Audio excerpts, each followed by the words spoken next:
Hey y'all, let's make a bow. We are going to use our M's bow maker today, and I'm starting off with this pretty silk 4-inch ribbon. I'm measuring it to be about 7 inches, and I'm going to go ahead and dovetail my ends. You can find a link for the M's bow maker inside my TikTok shop. I really love this bow maker. Now I'm coming in with a black 2-inch silk ribbon, also fair silk, and I'm pulling up my loops to make sure they're even. I'm not really measuring any of my other ribbon at this point, so just pulling the loops and making sure that they're even.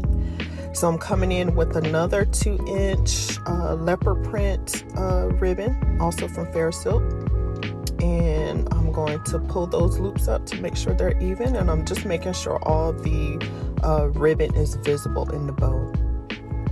And I was coming in with the 7/8 inch, but I made an audible, came in with the 1-inch black fair silk silk ribbon, again pulling the loops up and making sure that they're even, and then I'm going to come in with that pink fair silk 7/8 inch ribbon.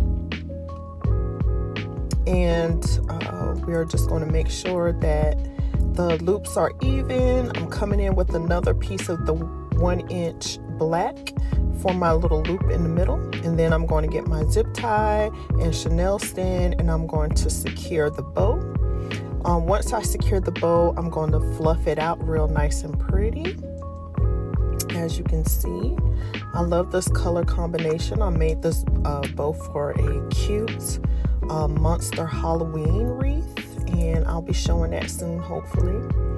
But we're going to fluff it out, fluff that ribbon out real nice, make sure all the loops and tails are nice and neat, and here you go.